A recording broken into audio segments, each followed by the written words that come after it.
तो भारत अमेरिका के बीच हुई अंतरिम ट्रेड डील ने देश की राजनीति में हलचल मचाई हुई है। सरकार का दावा है कि यह समझौता भारत के पक्ष में है और इसमें किसान हितों से कोई समझौता नहीं हुआ है।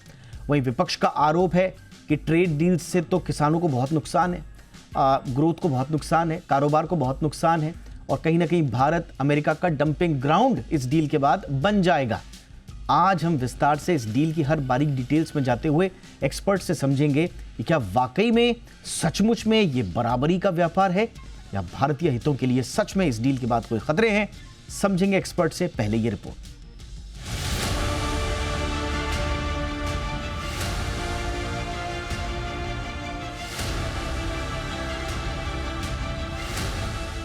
अंग्रेजी में कहावत है, the devil is in the details, यानी शैतान हमेशा बारीकियों में छिपा होता है। भारत और अमेरिका के बीच हुआ नया एंट्रिम ट्रेड फ्रेमवर्क पहली नजर में बड़ी कामयाबी जैसा दिखता है। सरकार इसे कूटनीतिक और आर्थिक उपलब्धि बता रही है, शेयर बाजार में उत्साह है और उद्योग जगत खुश नजर आ रहा है। लेकिन राजनीति में माना जाता है कि कागज पर लिखी हर बात उतनी आसान नहीं होती जितनी प्रेस रिलीज में दिखाई जाती है। इसलिए इस डील की असली तस्वीर समझने के लिए इसकी बारीक शर्तों को देखना जरूरी है। सबसे पहले यह समझते हैं कि इस डील का ओवरऑल फ्रेमवर्क क्या है और आखिर यह समझौता है क्या। यह कोई full fledged free trade agreement या बाइलेटरल ट्रेड एग्रीमेंट नहीं है। यह एक एंट्रिम यानी अस्थायी ट्रेड फ्रेमवर्क है। इसका मकसद अमेरिका द्वारा लगाए गए 50% टैरिफ को कम करना और आगे चलकर एक स्थायी बाइलेटरल ट्रेड एग्रीमेंट की राह खोलना है। समझौते के तहत अमेरिका ने कुछ सेक्टर्स में टैरिफ घटाकर 18% किया है। वहीं भारत ने भी कई अमेरिकी उत्पादों पर टैरिफ और नॉन टैरिफ बैरियर्स कम करने पर सहमति दी है। अब आते हैं सबसे अहम सवाल पर, यानी भारत ने क्या खोया और क्या पाया। मोटे तौर पर 5 बातें ऐसी हैं जो भारत के पक्ष में जाती हैं। पहली है 5 साल में अमेरिका से $500 अरब की खरीद। विपक्ष इसे भारत को डंपिंग जोन बनाने की आशंका से जोड़ रहा है, लेकिन डील की भाषा साफ करती है कि यह कोई कानूनी बाध्यता नहीं है। इंटेंट्स टू परचेज शब्द बताता है कि यह फैसला बाजार की स्थिति पर निर्भर करेगा। दूसरा बड़ा फायदा अमेरिका के ट्रेड लॉ के सेक्शन 232 से जुड़ा है। स्टील और एल्यूमिनियम पर लगने वाले टैरिफ से भारत को एयरक्राफ्ट और उनके पार्ट्स में राहत मिली है। यह राहत अदालतों से सुरक्षित है, इसलिए इसे ज्यादा स्थायी माना जा रहा है। तीसरा संवेदनशील मुद्दा रूसी तेल का है। समझौते में कहीं भी यह नहीं लिखा कि भारत को रूस से तेल खरीदना बंद करना होगा, यानी भारत की रणनीतिक आजादी बनी हुई है। मंत्रियों के बयानों से विवाद जरूर हुआ, लेकिन लिखित डील में कोई रोक नहीं है। चौथा अहम पॉइंट खेती किसानी से जुड़ा है। डेयरी और जीएम फसलों जैसे संवेदनशील सेक्टर्स को डील से बाहर रखा गया है। डीडीजीएस जैसे प्रोडक्ट्स पर भी बेहद सीमित कोटा तय किया गया है। पांचवा फायदा मैन्युफैक्चरिंग सेक्टर को मिला है। 18% टैरिफ के साथ भारत अब बांग्लादेश और वियतनाम जैसे देशों से बेहतर स्थिति में है, खासकर टेक्सटाइल और इंजीनियरिंग गुड्स में। हालांकि इस डील पर सवाल भी उठ रहे हैं।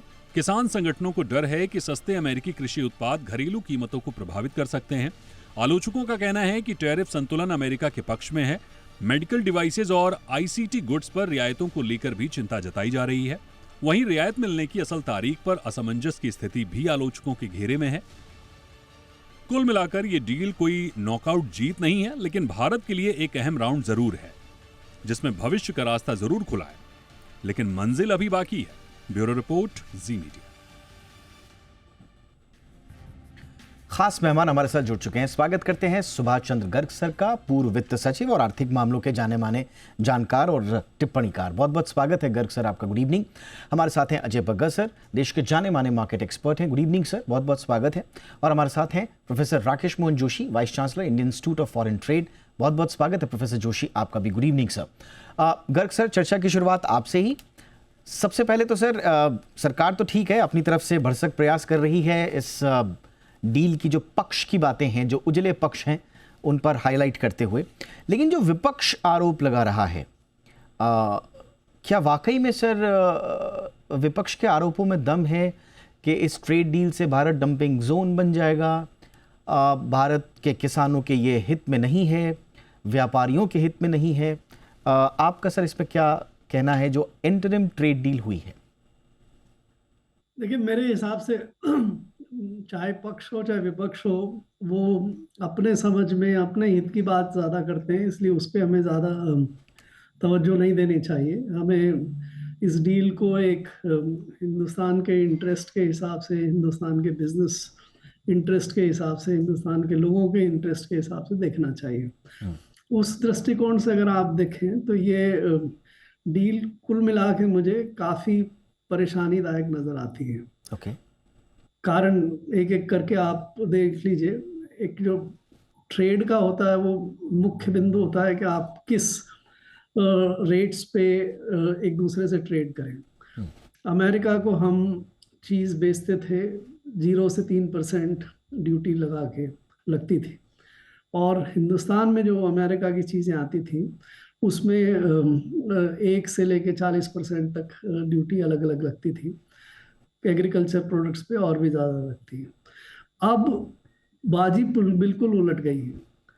अब अमेरिका को इंडिया एक्सपोर्ट करेगा तो उस पर 18% ड्यूटी लगेगी, और अमेरिका जो इंडिया को एक्सपोर्ट करेगा उस पर 0% ड्यूटी लगेगी, ज़्यादातर क्या सभी चीज़ों पे। ये एकदम से जो विपरीत, एक डेवलपिंग कंट्री को 18% ड्यूटी देनी पड़ेगी उसके एक्सपोर्टर्स को, और एक डेवलप्ड कंट्री को बिना ड्यूटी के यहाँ पे उसकी चीज़ें आएंगी। मतलब ये मैंने बहुत साल तक ट्रेड वगैरह में भी काम किया है, लेकिन इस किस्म का वन साइडेड और complete reversal of tariff regime बड़े परेशानी की सौदा है। इसको लोग केवल 50% से 25% डील उन्होंने लगा दिया था टैरिफ, उससे जोड़ के देख रहे हैं। वो टेम्पररी था। 25% पेट्रोलियम ड्यूटी केवल इस बात के लिए थी कि भाई आप इंपोर्ट नहीं करेंगे रशिया से। जब हमने एग्रीमेंट कर दिया कि भाई हम नहीं इंपोर्ट करेंगे, तो उसके बाद ये 25% का तो खेल रहता ही नहीं। कुल मिला के आपको 25% से 18% मिलाने में मदद मिली है, वो 7% का गेन। इसको भी गेन क्या कहिएगा अगर आप इस दृष्टिकोण से देखते हैं कि पहले तो 3% भी नहीं लगता था। हाँ। तो ये गेन है 7% का, या 15% आप ज्यादा दे रहे हैं। तो पहला बड़ा मुद्दा तो ये है। हाँ, बट इसी में सर मैं साथ साथ में आपसे सवाल भी पूछ रहा हूँ। इसी में ही ये कहा जा रहा है कि भारत और यूएस की जो इंटरिम ट्रेड फ्रेमवर्क है, ये भले ही कोई जीत ना हो, लेकिन एस्केलेशंस को रोकने की कोशिश तो है। जो टैरिफ को लेकर जो अनसर्टेनिटीज थी, जो हमें ज्यादा नुकसान पहुंचा रही थी, कम से कम उसने अस्थायी रूप से इसको थामने का तो काम किया है। हम बिगर पर्सपेक्टिव में शायद नंबर्स में कितने उनके पक्ष में कितने हमारे पक्ष में गया, इसको ना देखते हुए इसको एस्केलेशन रोकने की एक कामयाब कोशिश नहीं कहेंगे सर? इसको देखो इस दृष्टिकोण से देखना चाहिए। ये रेसिप्रोकल टैरिफ्स की बात है। रेसिप्रोकल टैरिफ्स लगाने का ट्रंप को कोई अधिकार नहीं था। अमेरिका की सुप्रीम कोर्ट में इसमें सुनवाई हो चुकी है, जजमेंट रिजर्व है। मेरी अपनी राय के हिसाब से 99% American supreme court reciprocal tariffs को इलीगल डिक्लेयर करेगा। अब इलीगल डिक्लेयर अगर रेसिप्रोकल टैरिफ्स हो रहे हों, उस समय आप रेसिप्रोकल टैरिफ को एक्सेप्ट कर लेते हैं, क्योंकि अगर इलीगल डिक्लेयर कर देता है लेकिन एक्सेप्टेड टैरिफ जो हैं एक दूसरे के, उसमें कोई उस पर आंच नहीं आएगी, क्योंकि आपने एग्रीमेंट कर लिया उस चीज के लिए। तो ऐसे मौके पे जब ये about to be declared illegal है, आप डील कर रहे हैं, तो ये आप टेम्पररी या मौके की नजाकत में दूसरे के हक में आप काम कर रहे हैं। सर ये बहुत इंटरेस्टिंग पॉइंट है। मैं आऊंगा सर आपके पास। मैं बग्गा सर के पास जाना चाह रहा था, लेकिन मैं अभी प्रोफेसर जोशी सर के पास जाऊंगा। जोशी सर, ये कितना इंपॉर्टेंट पॉइंट है कि एक ऐसा टैरिफ का थोपना जिसको यूएस से कभी भी इलीगल घोषित किया जा सकता है, सब जुड़े से वहां पे मामला, उसको आपने 18% पर लाकर आप वाहवाही बटोरना चाह रहे हैं, लेकिन दरअसल आपने 18 पे उसको लीगलाइज कर दिया, उसको स्वीकारोक्ति दे दी।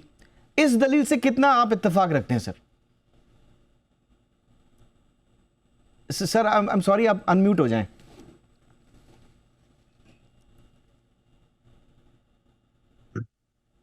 तो ये बात जो गर्ग साहब ने बताई है लॉजिकली ठीक है। हाँ। लेकिन आप अगर वर्तमान स्थिति के अंदर आप देखें, हाँ। तो अमेरिका ने जितने भी देशों से समझौते किए, वो चाहे इंडोनेशिया हो, पाकिस्तान हो, वियतनाम हो, अमेरिकन प्रोडक्ट वहां पे 0% ड्यूटी में जा रहे हैं, और उनके देश में उनसे 19 या 20% टैरिफ है।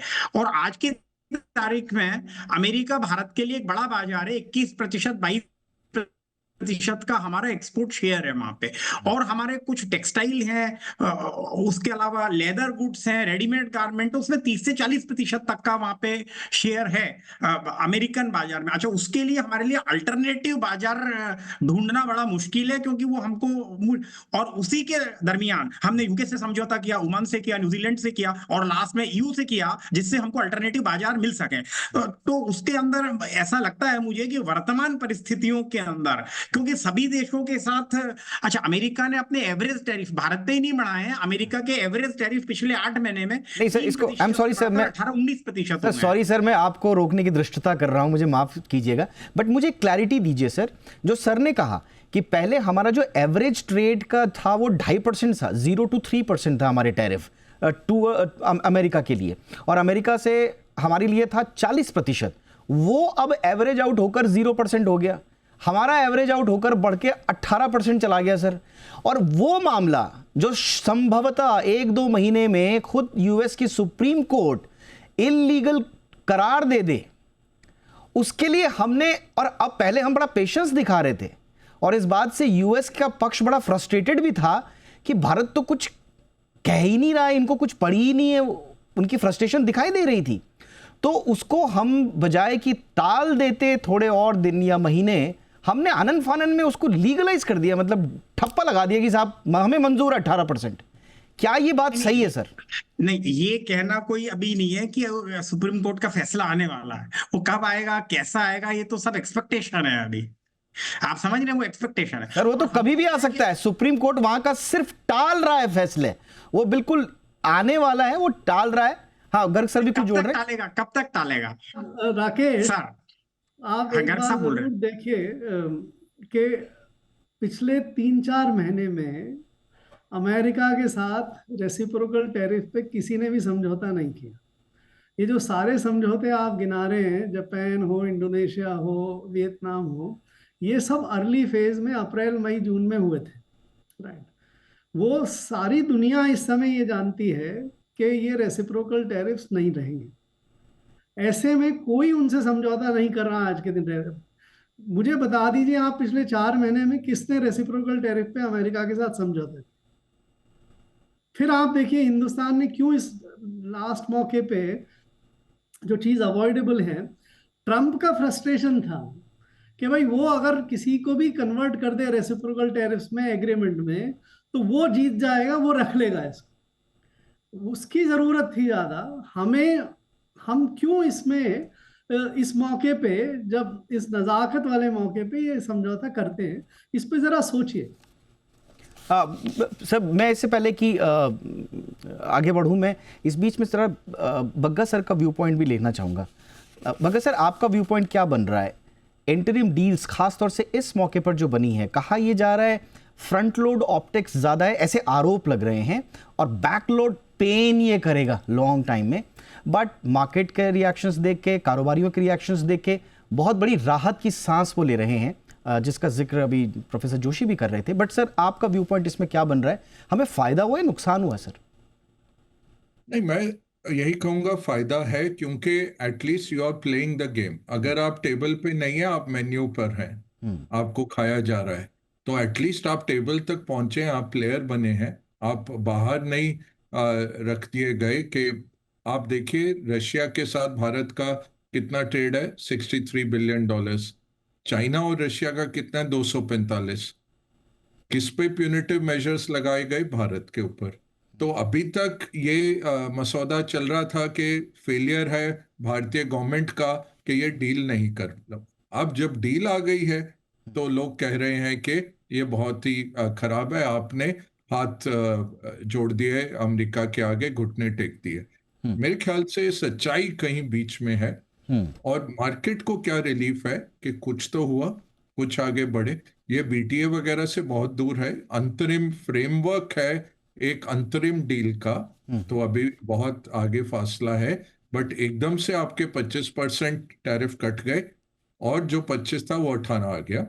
अब ऑस्ट्रेलिया जैसा देश जिसके पास एफटीए था अमेरिका के साथ 0% का, वो 15% दे रहा है। कोरिया जिसका एफटीए था 0% का, वो 15 पे आ गया। 20 ऐसे देश थे जो कि 0% पे अमेरिका को भेजते थे माल, उसमें से अब 17 रह गए। और नाम अगर गिने, इसराइल सबसे बड़ा है, कनाडा, मेक्सिको, क्योंकि सेपरेट उनका एग्रीमेंट है, और उसमें भी उनका मेटल वगैरह पे 50% चल रहा है, ऑटो पे 25 चल रहा है। ओके। उसके बाद छोटी कंट्रीज हैं सारी, Dominican Republic, Costa Rica, El Salvador, Guatemala. यहाँ पे हमारे टेक्सटाइल वाले क्यों ग्वाटेमाला में ऑफिसेस खोल रहे हैं? क्योंकि 0% है अमेरिका के साथ। बट वो टाइम की बात है। जिस तरह वो चीन के ऊपर कह रहे हैं, अगर चीनी माल पे आप स्टैंप लगाएंगे मेड इन ग्वाटेमाला, तो हम उस पर चीनी टैरिफ लगाएंगे। वो भी भारत का भी हो जाएगा। तो हम यूके भेज रहे थे, हम दुबई भेज रहे थे, हम ग्वाटेमाला भेज रहे थे सामान, और वहां से यूएस को निर्यात कर रहे थे। अब क्या हुआ है इससे? जी। एक पारदर्शिता आती है, एक बड़ा टेलविंड आता है मार्केट्स के लिए, क्योंकि ये बहुत बड़ा एक संकट खड़ा था। यूएस सुप्रीम कोर्ट तो गर्ग साहब ज्यादा बेहतर जानते हैं, नवंबर से वो अटके पड़े हैं और आएंगे जब भी। ट्रंप की तैयारी है पूरी कि जो उनके सुपर 232 और ये सब हैं उसके अंदर लाएंगे, नहीं तो वो कांग्रेस में पारित करेंगे। तो सपोर्ट तो है टैरिफ के लिए, ऐसा नहीं है कि टैरिफ के लिए सपोर्ट नहीं है अमेरिका में। और कोई भी डेमोक्रेट भी वोट नहीं करेगा कि चीन के ऊपर आप टैरिफ हटा दो या भारत के ऊपर टैरिफ हटा दो। वो तो कोई कांग्रेस में भी पारित हो जाएगा। तो ट्रंप का प्लान बी, प्लान सी तैयार है। यही है कि सुप्रीम कोर्ट कब लाता है। तो मैं यही कहूंगा कि राइट। ये तब्दीली है ऑन द ग्राउंड सिचुएशन की। वो आपको 0% अब नहीं मिलेगा। सिर्फ उन वैसे देशों को मिलेगा जिनके पास कुछ है ही नहीं अमेरिका को बेचने के लिए। बाकी सब देश देखिए आप, 15 से कम कोई नहीं है। 10 यूके ने क्योंकि पहले कर लिया था करार, वो 10 पे है। जापान $750 बिलियन निवेश देने के बाद जापान 15 पे है। कोरिया $350 बिलियन देने के बाद 15 पे है। ईयू ने $750 बिलियन का एनर्जी लेने का करार किया है, वो 15 पे है। तो 18 पे भारत 500 बिलियन का सामान खरीदने के लिए 5 साल में, मेरे ख्याल से कोई इतनी बड़ी, इतनी खराब डील नहीं है। और मार्केट यही रिलीफ दिखा रहा है, दीपक जी। गर्ग सर, ये ऐसा कहा जा रहा है कि ठीक है, स्ट्रेटेजिक ऑटोनॉमी से जो इसको जोड़कर देखना चाह रहे हैं, शायद वो एग्जैजरेशन है, और रियलिटी अगर आपको चेक करना है तो फिर आई मीन अगेन उसको हम पूरी तरह से ये तो नहीं कह सकते कि जो शेयर मार्केट में रिफ्लेक्ट हो रहा है वही सच्चाई है। बट जो इकोनॉमिक नेसेसिटी थी इस वक्त, वो सरकार ने किया और बड़ा सक्सेसफुली किया। इस पर आप क्या कहेंगे सर? नहीं, देखिए, ये जो पेट्रोलियम रिलेटेड टैरिफ था, अभी तक हमारा ये स्टांस रहा था कि भाई हमारी ऑटोनॉमी है, हम जिससे चाहे खरीदेंगे, रशिया से भी खरीदेंगे। वो 25% टैरिफ सिर्फ इस बात का था कि भाई हम रशिया से खरीदेंगे। जब हमने एग्री कर लिया कि हम रशिया से नहीं खरीदेंगे, तो वो टैरिफ तो आउट ऑफ इक्वेशन हो गए। हम उसको क्यों जोड़ रहे हैं कि भाई 50% से हम 18%? इस पे सर अभी मिस्त्री साहब का एक बाइट आया है, आप उसको सुन लें। उस पर उन्होंने क्लेरिफाई किया है। मैं दर्शकों को सुनाना चाहूंगा सर थोड़े से उसके अंश जी, अगर आप इजाजत दें तो प्लीज जरा उस बाइट चला दीजिए मिस्त्री साहब की, फिर आगे बढ़ाते हैं चर्चा को। Stabilizing factor in global energy markets, and that's one reason why we import energy from multiple sources. So if you look at the data, and I'm sure you're looking at the data on a constant basis, you will see that we import crude oil from dozens of countries. We are neither dependent on any single source for this, nor do we intend to be. And it is natural for the mix of sources to vary from time to time, depending on objective market conditions. Our approach is to maintain multiple sources of supply and diversify them as appropriate to ensure stability. ये sir please continue Garg sir. ये कह रहे हैं कि भाई ये आपने काफी अच्छी थ्योरी सुनी मिस्री से जी, कि हम ये कई लोगों से खरीदते हैं, ये बाजार है, ये देखते हैं, मल्टीपल फैक्टर। लुब्बे लुभाव क्या है इसमें? उन्होंने कहा कि भाई हमने रशिया से खरीदना बंद कर दिया, या नहीं कहा, ये रशिया से जारी रखेंगे। अमेरिका जिससे हमारा इतना डिस्टेंस है, वहां से हम पेट्रोलियम खरीदेंगे। ये देखिए स्ट्रेटजी। और आपने वो जो एग्जीक्यूटिव ऑर्डर अगर पढ़ा हो, जिसमें किस एक मॉनिटरिंग अरेंजमेंट मैकेनिज्म ट्रंप ने लगाया है कि भाई वो हर लगातार मॉनिटर करेंगे कि अगर हिंदुस्तान रशिया से डायरेक्टली या इनडायरेक्टली भी तेल खरीद रहा होगा, तेल के प्रोडक्ट खरीद रहा होगा, तो उसमें फिर हम 25% लगा दें।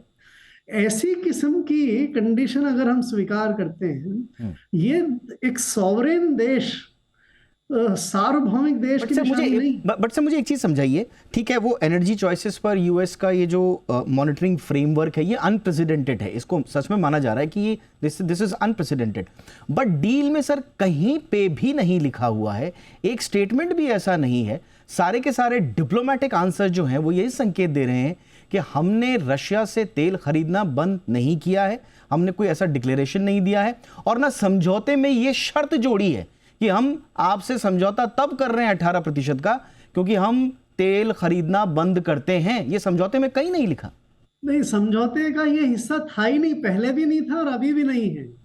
वो पहले भी एक सेपरेट ऑर्डर का हिस्सा था और अब भी एक सेपरेट ऑर्डर उसके लिए इशू हुआ है। इसमें ये आर्गुमेंट दे दे कि भाई हमने समझौते में नहीं लिखा interim. By the way interim समझौता भी जो भी उन्होंने जारी किया वो उन्होंने जारी किया है। अच्छा सॉरी सर, मैं अगेन सर मैं दो चीजें आपसे गुजारिश करूंगा, दो चीज मुझे डॉट कनेक्ट करके बताएं सर। पहला, भारत की तरफ से कोई स्टेटमेंट नहीं आता है। दूसरा, थोड़ा पीछे चले जाएं, रशिया की तरफ से क्रेमलिन ने कहा हमारे पास ऐसी कोई जानकारी नहीं है, भारत ने हमें कुछ भी ऐसा इत्तला नहीं किया है कि भारत हमसे तेल नहीं खरीदेगा। तो जब दोनों देश ये संकेत दे रहे हैं तो इसका मतलब सीधा सीधा ये नहीं है कि ट्रंप की बात को नहीं माना गया है। नहीं, ये नहीं है। मतलब अगर भारत ये कह दे कि जो ट्रंप ने 3 तारीख को जो ट्वीट किया था उसमें लिखा है साफ कि prime minister has agreed not to import anything from Russia, और जो एग्जीक्यूटिव ऑर्डर जारी किया बाद में जिसमें ये लिखा हुआ है बिल्कुल साफ से कि इंडिया इज स्टॉप्ड, और अगर वो खरीदेगा मॉनिटरिंग करने में लिखा, तो ये हैज इंडिया डिनाइड दैट।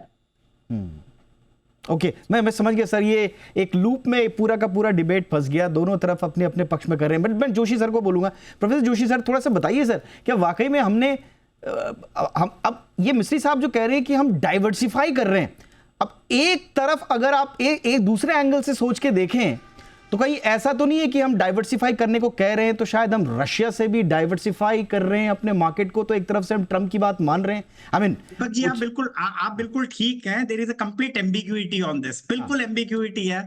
तो गर्ग साहब जो कह रहे हैं वो सच भी हो सकता है और नहीं भी हो सकता है। वैसे ही भारत सरकार भी इसके ऊपर बड़ा एम्बिग्युइटी, लेकिन इतने प्रोटेक्शनिज्म के बाद भी आप देखिए कि लेबर इंटेंसिव मैन्युफैक्चर्ड एक्सपोर्ट के अंदर भारत का वर्ल्ड मार्केट में 2% शेयर है, और ये भारत के भी 90-95% प्रोडक्ट जो है उसको अमेरिका के बाजार में ड्यूटी फ्री एंट्री इस डील के जरिए मिल रही है।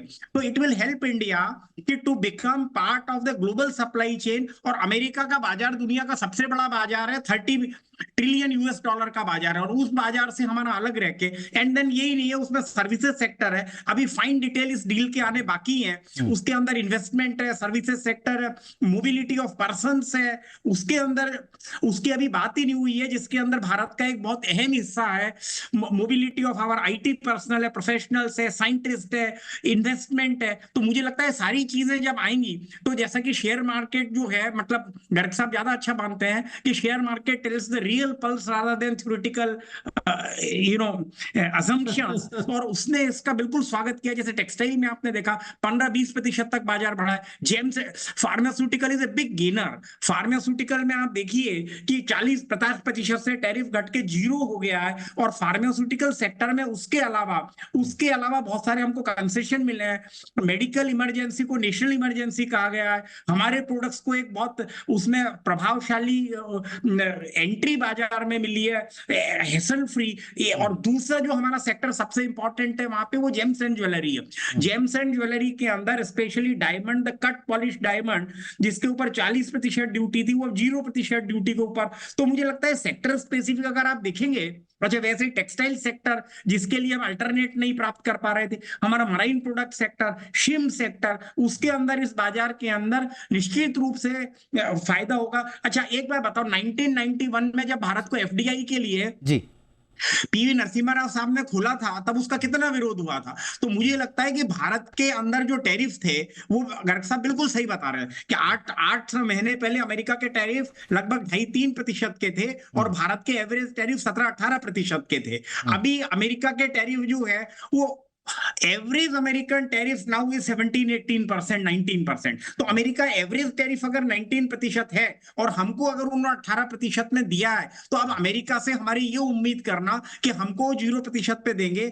और ग्लोबल टैरिफ उनका 19% रहेगा, तो मुझे लगता है कि ये थोड़ी सी है ना, हम भी अब उनसे ज्यादा अपेक्षा करें। तो मुझे लगता है कि वक्त के हिसाब से, so what we call is जैसे फाइनेंशियल टाइम्स ने अभी लिखा है कि ये प्रेगमेटिक कंटेम्पररी डील है। ये इकोनॉमिस्ट ने भी लिखा है, जो दुनिया का एक इंपॉर्टेंट इकोनॉमिक एनालिसिस का न्यूज़पेपर है। तो this paves way for integration of Indian economy into the American economy and the world economy. तो ये इस तरह से अगर आप देखते हैं, तो ये निश्चित रूप से जो है वो मतलब एक विन विन डील है फॉर। ठीक है सर, एब्सोल्युटली सर। अब एडिटोरियल्स की जहाँ तक बात है, तो उसमें तो दुनिया भर के एडिटोरियल्स में अलग अलग बातें हैं, बट क्योंकि फाइन प्रिंट में जो सवाल आते हैं, उन सवालों के जवाब ढूंढने बड़े ज़रूरी हैं, और इसीलिए बड़ा अच्छा लगता है जब एक्सपर्ट्स अपने ओपिनियन देते हैं। भगत सर, अब हमें बताइए सर, ये आगे चलकर ये क्या गवर्नमेंट को इसमें कुछ और क्लैरिफिकेशंस देने पड़ेंगे? क्योंकि एक हमने देखा खासतौर से रशियन एनर्जी खरीद पर जो है, वो तो साफ एविडेंट था कि हमारे मंत्रीगण भी बड़े कंफ्यूज थे, स्ट्रेट फॉरवर्ड आंसर्स नहीं दे पाए। एंड आज भी जो प्रेस कॉन्फ्रेंस है, उस पर भी हाँ या ना का जिक्र नहीं है, जो अपेक्षा की जा रही है। मैं ये नहीं कहता हूं कि उनको हाँ या ना में जवाब देना चाहिए, बट विपक्ष ये अपेक्षा कर रहा है। तो क्या लगता है सर, अपार्ट फ्रॉम पॉलिटिक्स, आपको लगता है कि इसमें गवर्नमेंट को और क्लैरिटी लेकर आना पड़ेगा, या जो हुआ है ठीक हुआ है, ऐसे ही चलते रहना होगा? ऐसे ही चलते रहना, स्ट्रैटेजिक एम्बिग्विटी रखनी पड़ेगी। कुछ चीजें सार्वजनिक नहीं की जाती। 400 टैंकर हैं आज के दिन में जो रशियन तेल ला रहे हैं। कजाकिस्तान फ्लैग आता है, उज्बेकिस्तान फ्लैग आता है, दुबई में आता है टैंकर, माल उतारा जाता है, दुबई से भारत में आता है। वो सब चीजें चल रही हैं और पूरी दुनिया इसको नजरअंदाज कर रही है। वो चलता रहेगा। तो हमें देश हित में सब कुछ सार्वजनिक नहीं करना है। और ये रशियन तेल हम ऑफिशियली नहीं भी लेंगे, कोई बड़ी बात नहीं है, क्योंकि यूक्रेन का युद्ध खत्म होने को आया है। वो जून तक अगर खत्म हो जाता है, वैसे ही रशिया पे सब ये सैंक्शंस उतर जाएंगे, उसका कोई औचित्य ही नहीं रहेगा। तो भारत थोड़ी लंबी सोच कर रहा है मेरे ख्याल से तो। और अभी क्या था, इसको एंगेजमेंट चाहिए था अमेरिका के साथ, वो किया है। और जैसे वीसी सर भी कह रहे हैं कि यहाँ आगे जाके आपको ग्लोबल सप्लाई चेन में अगर जाना है, तो ईयू के साथ, यूएस के साथ, जापान के साथ, इन सब के साथ आपका करार रहना था। अब देखिए, चीन से आप 113 बिलियन डॉलर्स का इंपोर्ट आ रहा है और कुछ हम नहीं बेच पाते चीन को। क्या हम वही काम करते रहेंगे कि चीनी माल आएगा, 70% वैल्यू एड, 80% चीन ने किया होगा, 20% हम अपना छप्पा लगा के इलेक्ट्रॉनिक्स करते जाएंगे?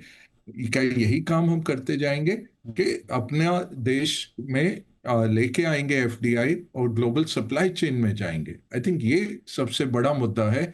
ये दूरदर्शिता दिखानी है और ये मैच्योरिटी भी दिखानी है अक्रॉस द पॉलिटिकल स्पेक्ट्रम। ये जापान में दिखाई गई जब दोनों पक्षों ने वोट किया उस ट्रेड डील पे। कोरिया को अभी जब धमकी दी 2 हफ्ते पहले ट्रंप ने कि 25% हम कर रहे हैं, आपने पारित नहीं किया, दोनों पार्टीज ने मिलके, विपक्ष ने और सरकार ने, उसको बोला कि हम इसको पारित करेंगे और देश हित के लिए हम कर रहे हैं। तो ये ट्रंप, सबसे बड़ी बात जो मैं कहता रहा हूं कि ट्रंप कॉज नहीं है, ट्रंप सिम्टम है। और ये सिम्टम निकलेगा नहीं, ट्रंप जब जाएगा ट्रंप 2 आ जाएगा, ट्रंप 3 आ जाएगा, ये माहौल बदल गया है। आप इमर्जिंग मार्केट नहीं है। चीन ने बड़ी अच्छी गेम खेली है कि वो इमर्जिंग मार्केट में बैठा हुआ है 20 ट्रिलियन बनने के बाद भी, और सबकी इकोनॉमी तहस नहस करने के बाद भी इमर्जिंग मार्केट है। आपको कोई नहीं देगा वो दर्जा जब आप जापान और जर्मनी के टक्कर के हैं, जब आप फ्रांस और यूके से बड़े देश हैं। आप क्यों इमर्जिंग मार्केट में बैठ के 0% की गुहार लगा रहे हैं? वो कोई नहीं आपको देने वाला।